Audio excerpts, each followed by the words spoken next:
आज हम लोग प्राइवेटाइजेशन करने वाले हैं। और प्राइवेटाइजेशन का मतलब सिंपल लैंग्वेज में अगर हम कहें कि transfer of ownership of property और business from public to private owner या from state to private sector. State मतलब या जो गवर्नमेंट है, जो भी फर्म्स को या प्रॉपर्टी को गवर्नमेंट कंट्रोल कर रही थी, मैनेज कर रही थी, नाउ वो अब प्राइवेट सेक्टर को ट्रांसफर कर दी गई। तो हम कह रहे हैं प्राइवेटाइजेशन का मतलब है कि transfer of ownership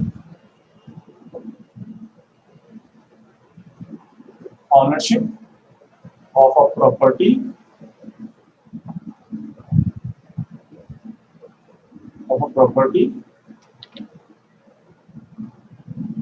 or a business from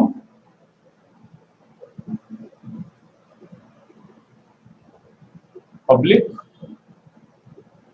bracket में हम लिख सकते हैं स्टेट और गवर्नमेंट, एक ही मतलब है,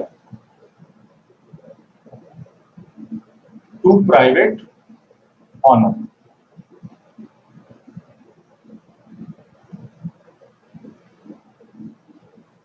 ऑन चलो या सेक्टर। तो इसमें क्या होता है कि गवर्नमेंट ने अपने शेयर्स जो हैं प्रॉपर्टी में या बिजनेस में बेच दिए, प्राइवेट सेक्टर को बेसिकली ऑनरशिप ट्रांसफर कर दी है। अब ऑनरशिप या तो स्टेट गवर्नमेंट या सेंट्रल गवर्नमेंट, बेसिकली गवर्नमेंट चाहे पार्टली या होली अपने शेयर्स जो है बेच सकती है प्राइवेट सेक्टर को। तो जो विड्रॉल है इसको मतलब यहाँ पे कह रहे हैं such that withdrawal of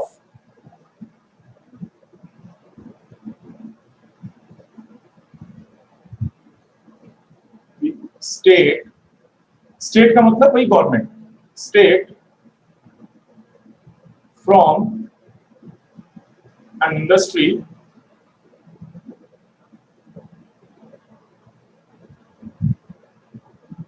industry और सेक्टर पार्शली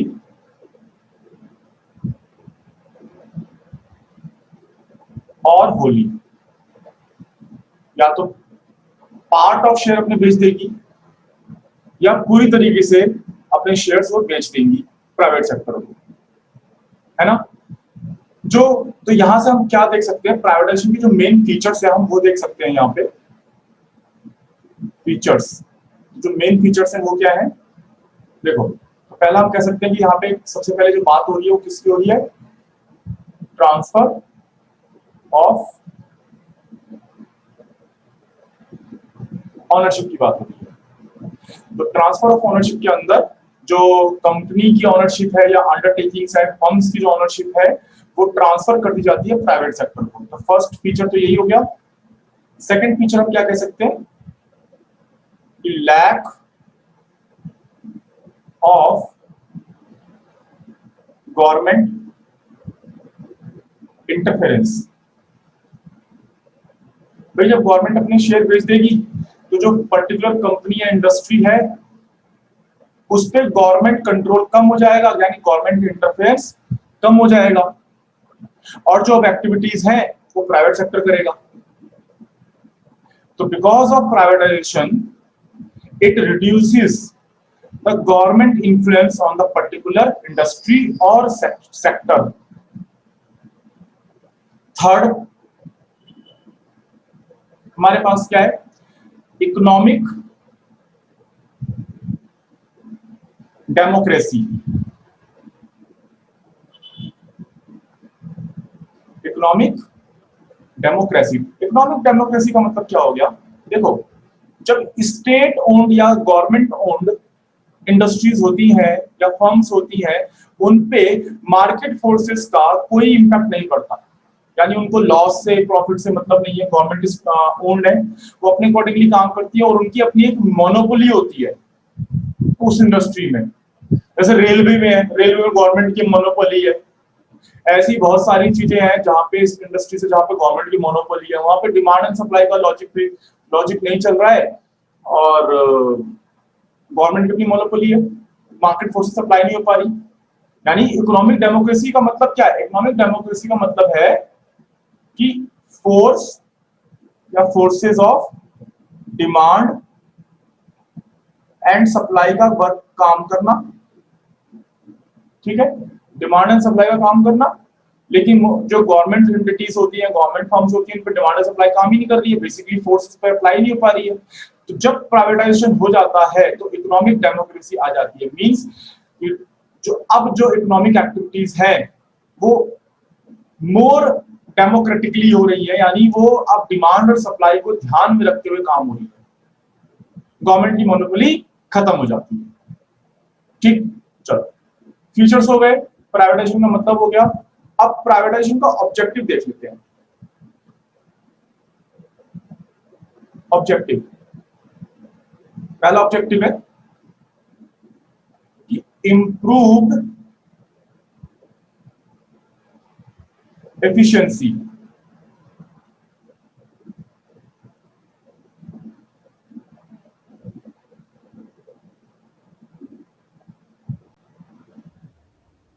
तो जब हम इंप्रूव्ड एफिशिएंसी की बात करते हैं तो बाय सेलिंग या by disinvesting from public sector to private sector, ये इंप्रूव्ड एफिशिएंसी कैसे हो पाएगी? देखो, जब भी कोई पब्लिक सेक्टर होता है या पब्लिक एंटिटीज है जो गवर्नमेंट ओन्ड है, इनका मेन मोटिव प्रॉफिट कमाना तो है नहीं। तो कई बार जो पब्लिक ओन्ड यानी स्टेट ओन्ड जो एंटिटीज होती हैं, पॉलिटिकल एजेंडा में रह के फंस जाती हैं। अब कोई भी गवर्नमेंट आती है अपने एजेंडे के अकॉर्डिंगली, पॉलिटिकल एजेंडा के अकॉर्डिंगली उसको रन कर रही है, और कई बार इस वजह से कई बार ऐसा होता है कि गवर्नमेंट इन्फ्लुएंस की वजह से इकोनॉमिक ग्रोथ को वो हेल्प नहीं कर पा रही है, प्रॉपरली काम नहीं कर पा रही है बिकॉज ऑफ पॉलिटिकल एजेंडा। तो जिस एफिशिएंसी पे वो फर्म काम कर सकती थी वो काम नहीं हो पा रहा, क्योंकि पॉलिटिकल पार्टीज अपना एजेंडा फिट करने के लिए इनका यूज करती हैं, इन फर्म्स का, इन एंटिटीज का यूज करती हैं। जब प्राइवेटाइजेशन हो जाएगा तो नाउ अब गवर्नमेंट इन्फ्लुएंस खत्म। जब गवर्नमेंट इन्फ्लुएंस खत्म तो हम इकोनॉमी के अकॉर्डिंग चलेंगे, यानी डिमांड एंड सप्लाई के अकॉर्डिंग चलेंगे, और फिर ये जो इंडस्ट्रीज हैं अपनी एफिशिएंटली काम कर सकती हैं और फिर वो इकोनॉमिक ग्रोथ को हेल्प करेंगी। ठीक है, तो हम यहाँ पे लिख सकते हैं कि state run companies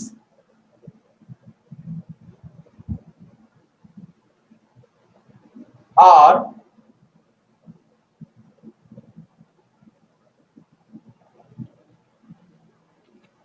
sometimes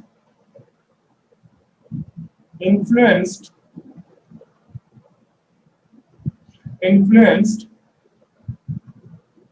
by political intentions।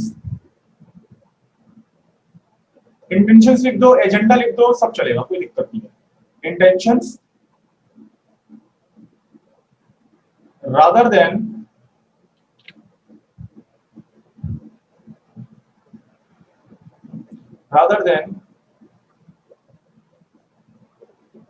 economic well-being। ठीक है, तो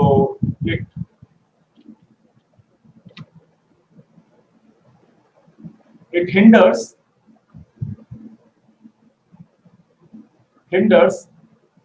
the efficiency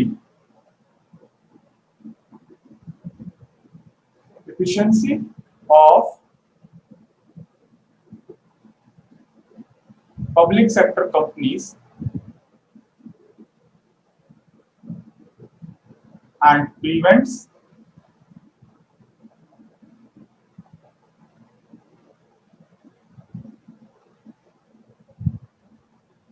ग्रोथ। हिंडर्स का मतलब होता है अड़चनें पैदा करना या रुकावटें क्रिएट करना, ऑब्स्टेकल्स जिसे आप बोलते हो, तो ये सारी चीजें हैं। और प्राइवेटाइजेशन गवर्नमेंट इन्फ्लुएंस को खत्म कर देता है और इकोनॉमिक ग्रोथ को सपोर्ट करता है।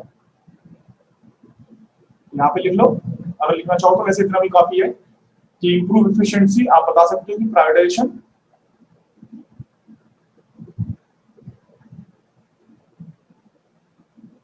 Repairs government influence. डिटेल्स का मतलब हो गया खत्म करना या कम करना, इन्फ्लुएंस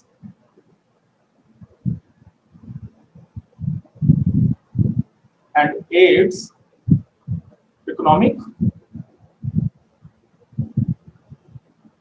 growth। क्योंकि अब गवर्नमेंट इन्फ्लुएंस खत्म हो गया, इकोनॉमिक अब जो प्राइवेटाइजेशन है अकॉर्डिंग टू मार्केट फोर्सेस काम कर सकते हैं और ग्रोथ के ऊपर फोकस कर सकते हैं और ये एंटिटीज इफिशिएंटली अब काम कर सकती हैं। चलो सेकंड पॉइंट देखो, टू इंक्रीज कंपटीशन। ध्यान समझो, वहीं से शुरू करते हैं। जो स्टेट रन कंपनीज होती है ना, वो मोनोपोली उनकी होती है और ये अनइंटरप्टेड होती है मार्केट कंपटीशन से या मार्केट फोर्सेस से। लेकिन जब प्राइवेटाइजेशन हो जाता है तो एक तरह से हम क्या कह रहे हैं, हम गवर्नमेंट का जो इन्फ्लुएंस है उसको हम डीरेगुलेट कर रहे हैं, गवर्नमेंट कंट्रोल जो है उसको हम हटा रहे हैं, गवर्नमेंट रेगुलेशंस को हम हटा रहे हैं। तो ये जो है प्राइवेटाइज सेक्टर, अब जो प्राइवेट सेक्टर हो गया, प्राइवेटाइजेशन हो गया, तो प्राइवेट सेक्टर जो है मोर एक्टिवली काम कर सकता है और इनकरेज करता है कंपटीशन को। सिंपल, ठीक है। और जैसे जैसे कंपटीशन बढ़ेगा और ये क्या होगा, इवेंचुअली हमारे लिए, हम कौन, कंज्यूमर के लिए बेनिफिट है। जितना अच्छा हेल्दी कंपटीशन अमंग कंपनीज उतना ही बेटर होता है कंज्यूमर के लिए। और ये क्या होता है, ये सपोर्ट करता है इकोनॉमिक ग्रोथ को, overall industrial and economic growth को। तो हम लिख लेते हैं, state run companies enjoy monopoly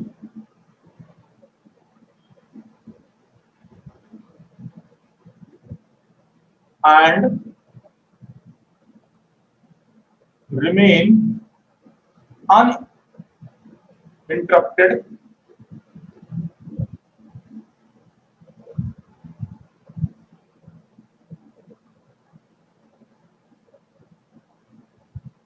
by competition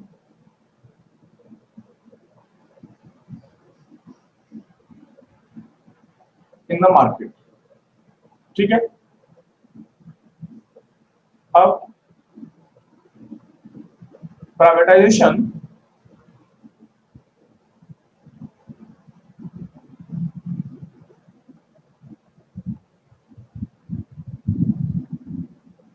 accompanied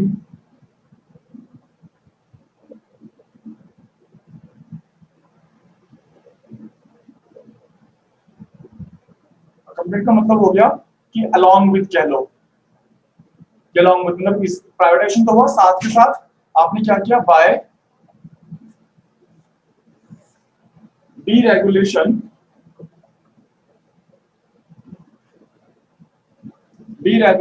of the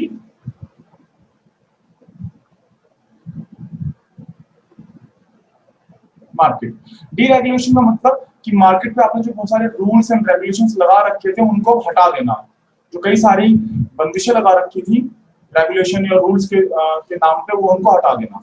deregulation of market, it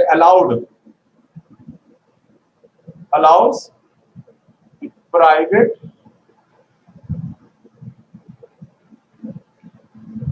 sector to engage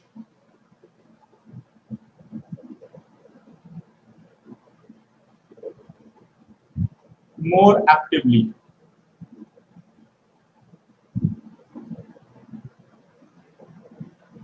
and encourage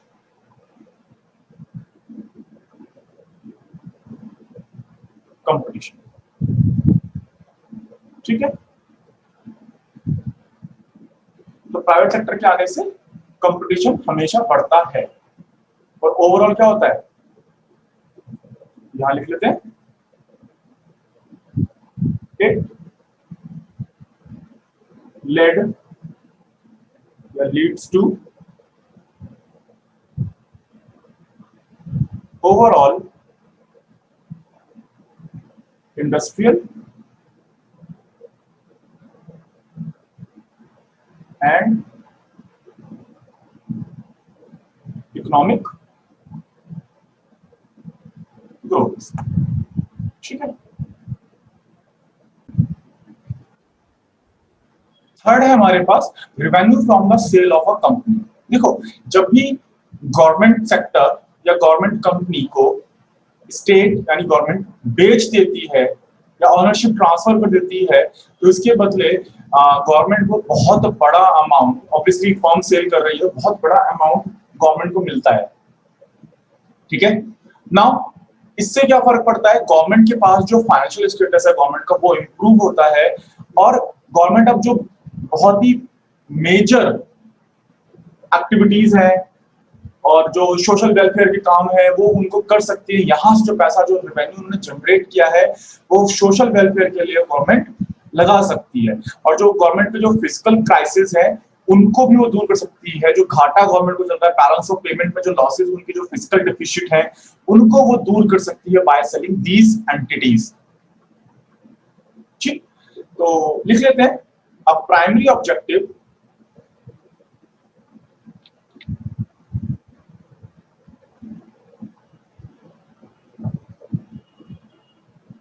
primary objective of privatization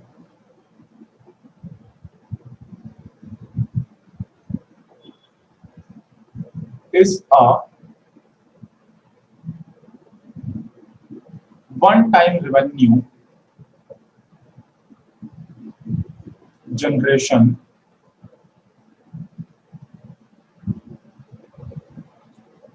for the government. Several governments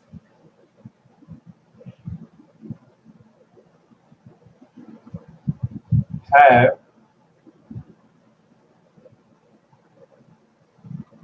previously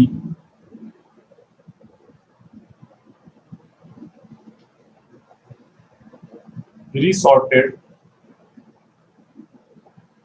to privatisation. यानी समय समय पे बहुत government, जितनी भी governments आई India में, समय समय पे गवर्नमेंट ने अपनी कुछ कुछ एंटिटीज को प्राइवेट सेक्टर को बेचा है।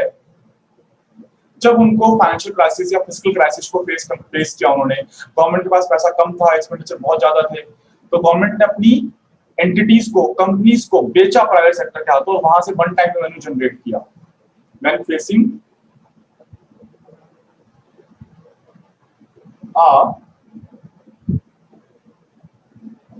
fiscal crisis, means financial crisis. Fourth देख लो, हमारे पास है promotes, privatization promotes market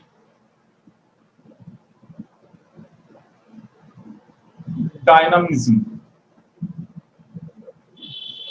means देखो जो मार्केट है वो डायनामिक है, इस पे सब डिमांड एंड सप्लाई का इफेक्ट रहता है। डिमांड और सप्लाई के अकॉर्डिंगली मार्केट काम करती है। लेकिन अगर स्टेट गवर्नमेंट यानी सेंट्रल या स्टेट गवर्नमेंट, स्टेट का मतलब बार बार मैं आपको एक्सप्लेन कर रहा हूं, गवर्नमेंट है यहाँ पे, तो गवर्नमेंट कंट्रोल अगर कोई भी एंटिटी है उसके ऊपर मार्केट के इंपैक्ट पड़ते ही नहीं है। वो मोनोपोली है, उस गवर्नमेंट है, गवर्नमेंट की मोनोपोली है, तो गवर्नमेंट के रेगुलेशंस चल रहे हैं। तो जो मार्केट प्रोग्रेशंस है यानी कंपटीशन को आप वो नहीं कर सकते, और मार्केट जो है अपनी ट्रू एसेंस पे काम नहीं कर सकती है। मार्केट की ट्रू एसेंस क्या है? Force of demand and supply. तो अगर ये गवर्नमेंट के इंटरफेरेंस को हटा दें तो मार्केट क्या है, डायनामिक है, चेंज होती रहती है। डायनामिक का मतलब है जो चेंज होती रहती है, डायनामिक है, और ये जो फॉलो करती है इकोनॉमिक वैल्यूज को, और इकोनॉमिक वैल्यूज क्या है, डिमांड एंड सप्लाई। सिंपल। तो उसको दो लाइन में लिख लेते हैं कि प्राइवेटाइजेशन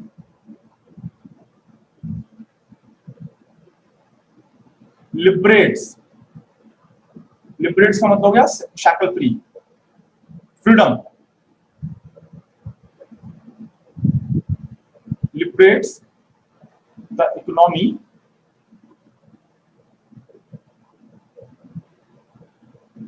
from state control। ठीक,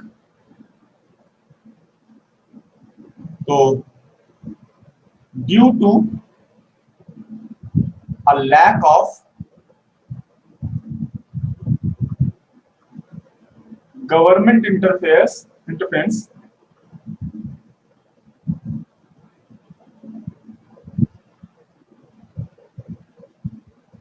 the market becomes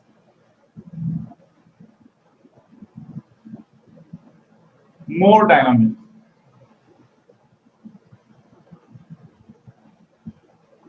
and follows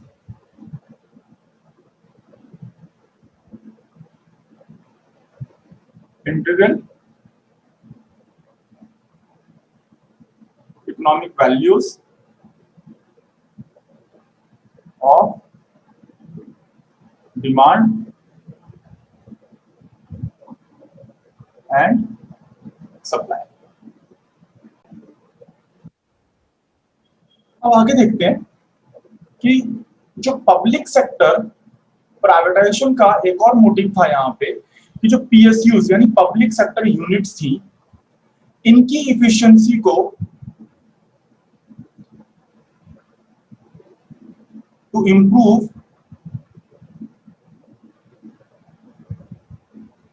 efficiency, इनकी इफिशिएंसी को इंप्रूव करने के लिए गवर्नमेंट ने प्राइवेटाइजेशन किया। देखो, गवर्नमेंट के हाथ में पहले जो हमने आपने पढ़ा था, हमने 1956 आईपीआर रेजोल्यूशन जो हमने पढ़ा, उसमें हमने देखा था गवर्नमेंट ने ऑलमोस्ट बहुत सारे जो सेक्टर्स थे, इंडस्ट्रीज थे, वो अपने हाथ में रखी थी।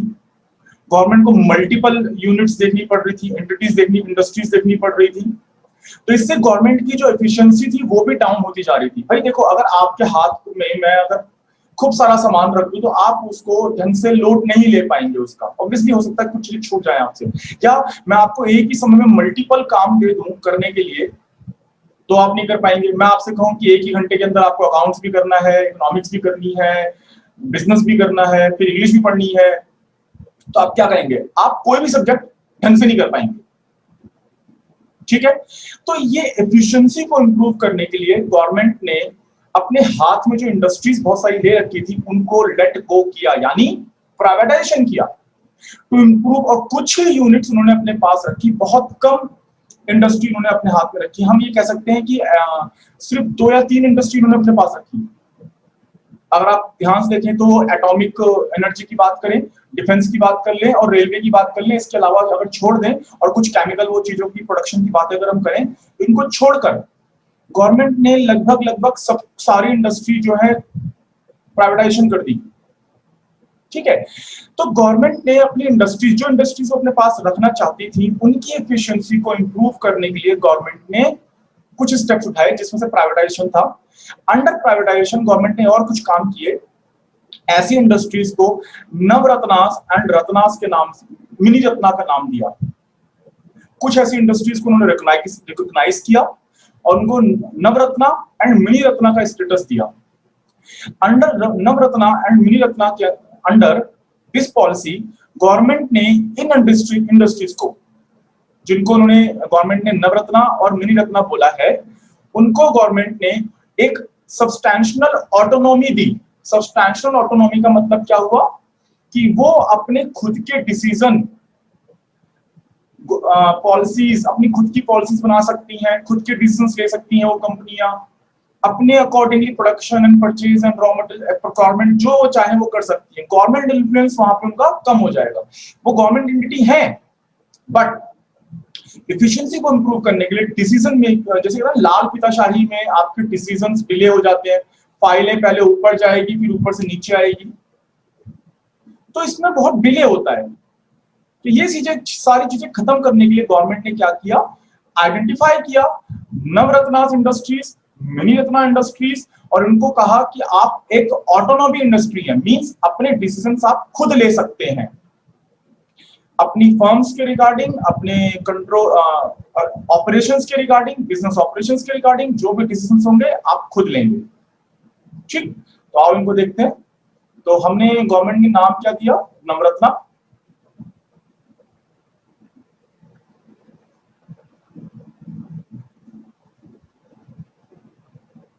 And mini Ratnas. Mini Ratnas को भी देखेंगे थोड़ी देर में, नवरत्ना को देखते हैं। तो नवरत्ना का मतलब द गवर्नमेंट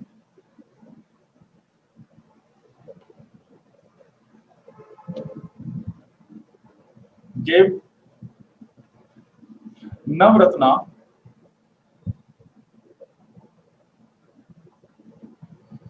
देखो भाई, नवरत्न का मतलब क्या होता है कि हमारे जो कई बार आपको बोला जाता है कि भाई आप नवरत्न पहनो, नवरत्न का बहुत ही हाई वैल्यू मानी जाती है हमारे कल्चर में, और बहुत सारे लोग आप देखते होंगे हाथों में पहनते हैं, है ना। तो उन्हीं को वहीं से उठाया है नवरत्न को। नवरत्न मीन्स जो ऐसी इंडस्ट्रीज जो बहुत ज्यादा वैल्यूएबल है for Indian economy. Status to 9 industries. तो इनिशियली 9 इंडस्ट्रीज थी जिनको नवरत्न का नाम दिया गया और सब्सटैंशियल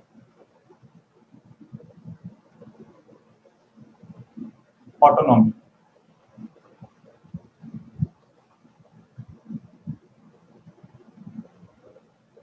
इन इट्स फंक्शन, जो भी वो काम करना चाहते हैं, फंक्शंस है जो बिजनेस ऑपरेशंस है, वो खुद से रन कर सकते हैं, गवर्नमेंट इंटरफेरेंस उनका कम होगा, कम से कम होगा। और वो इंडस्ट्रीज कौन कौन सी थी आओ देख लेते हैं। ये हमारे पास कुछ इंडस्ट्रीज थी।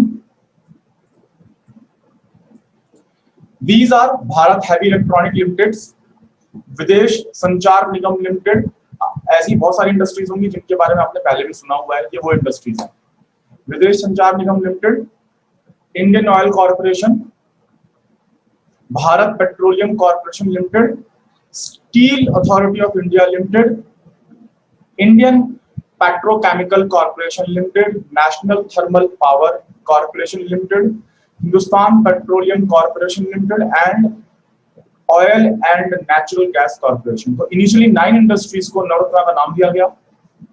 आप देखेंगे ये जो इंडस्ट्रीज हैं ये सिर्फ इंडिया में नहीं, अब विदेशों में भी जाके काम करती है। इंडिया को इंटरनेशनल लेवल पर रिप्रेजेंट करती है ये industries. Later on Navratna status was extended to 2 more industries. 2 और इंडस्ट्रीज को नवरत्ना का स्टेटस दिया गया।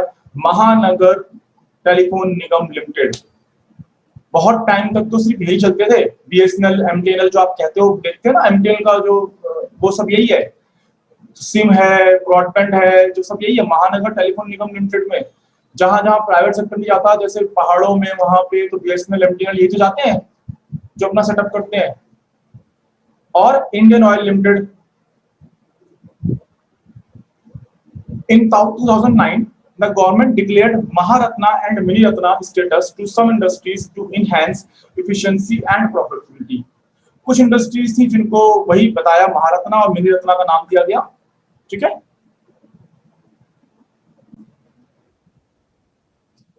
तो ये आपके सामने नवरत्ना पॉलिसी मैंने रख दी है। इसके अंदर क्या था कि the government of India provided special treatment and positively affected the performance of these units। तो गवर्नमेंट ने चेंजेस क्या किए इसमें कि भाई आप अपने खुद के डिसीजंस खुद ले सकते हैं, स्पेशल ट्रीटमेंट करी उनके लिए, गवर्नमेंट ने उसको कम किया।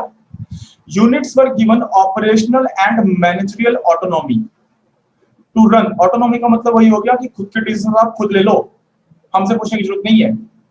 To run their business effectively and efficiently.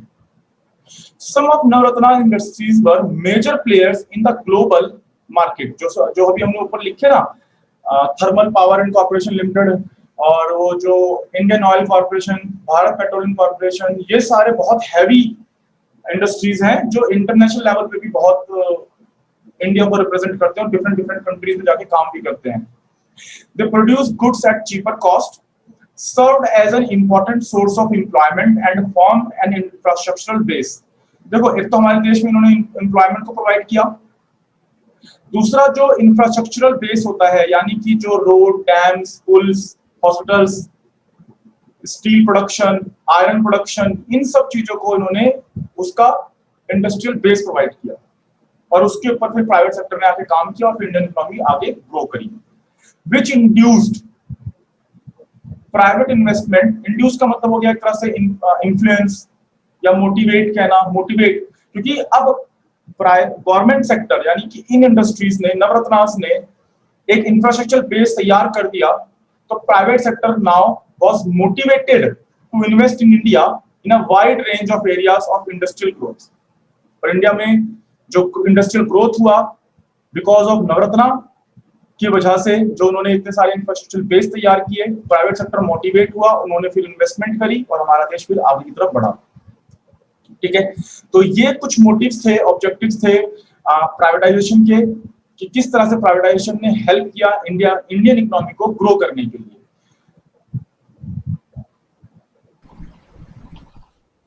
अब देखो वेज ऑफ प्राइवेटाइजेशन की गवर्नमेंट जो है प्राइवेटाइजेशन कैसे करती है। मेजर तो दो ही तरीके हैं। पहला कि transfer of ownership.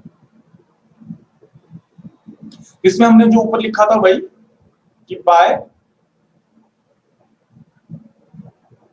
The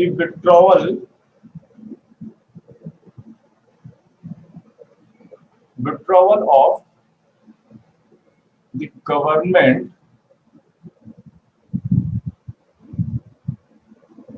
from the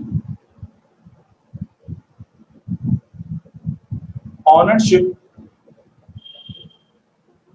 and management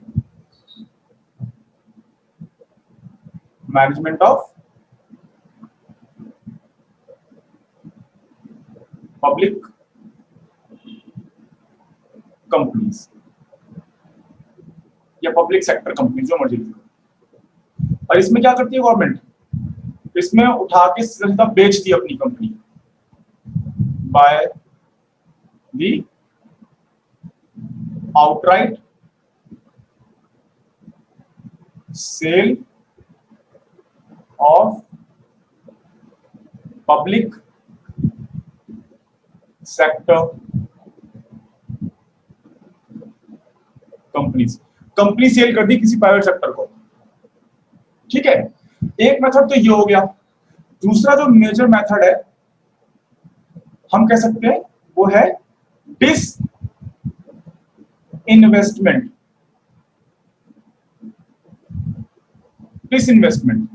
देखो, इन्वेस्टमेंट का मतलब क्या होता है कि कंपनी जो है, हम और आप जो किसी कंपनी में पैसा लगाते हैं, किसी कंपनी के शेयर वगैरह खरीद लिए, तो आप कहते हो वहां इन्वेस्टमेंट कर दी।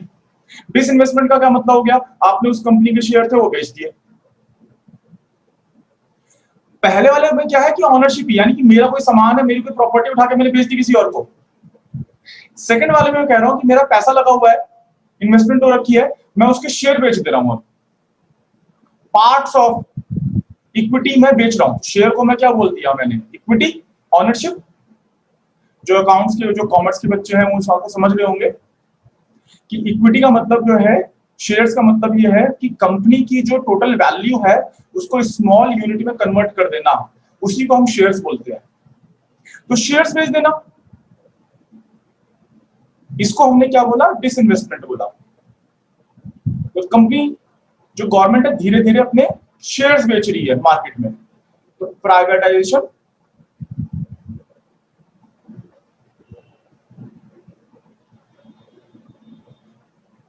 of the public sector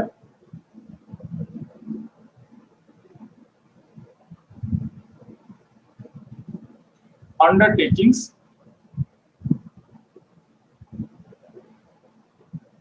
by selling of parts of the equity of PSUs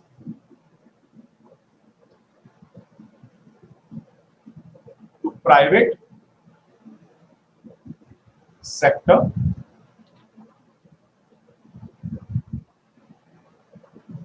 is known as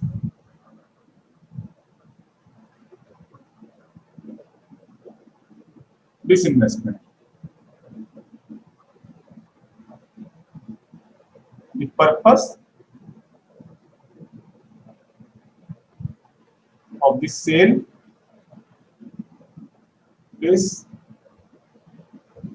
mainly to improve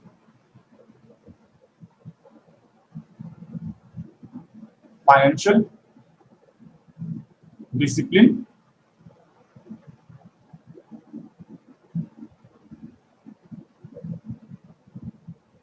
and facilitate modernization.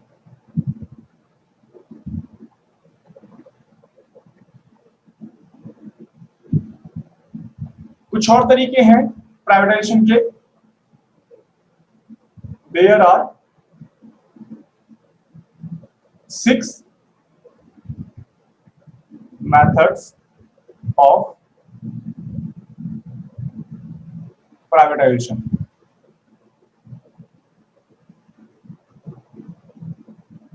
देख लेते हैं और कौन कौन सी मेथड है. एक तो हमने बोला पब्लिक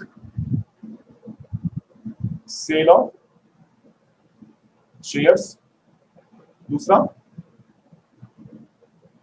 पब्लिक ऑक्शन की नीलामी हो रही है, भाई कंपनी की अपनी नीलामी करती,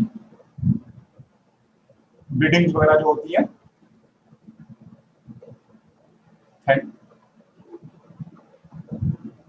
public tender,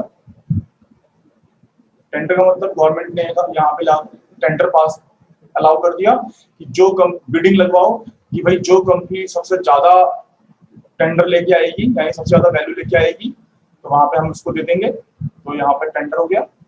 fourth direct negotiations,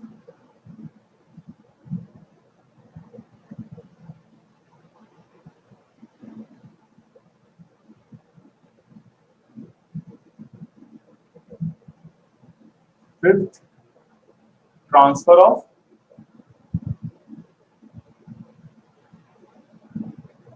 control दे दिया, ट्रांसफर कंट्रोल कर देना. एंड लास्ट है lease with a right to purchase. Lease पे दे देना और यहाँ पे उसमें राइट भी है जो आगे चल के परचेज भी कर सकते. तो ये कुछ 6 मेथड है. मेजर आपके पास मेन 2 हैं, ट्रांसफर ऑफ ओनरशिप, डिसइन्वेस्टमेंट, और अदर जो 6 मेथड्स हैं वो हमने यहाँ पे देख लिए. तो प्राइवेटाइजेशन सिर्फ इतना सही है. बाकी जो आपके ऊपर इसके क्वेश्चंस बनते हैं, जो चीजें बनती हैं, वो आप इसको ध्यान से इन नोट्स को ध्यान से पढ़िएगा, सारी चीजें कवर हो जाएंगी.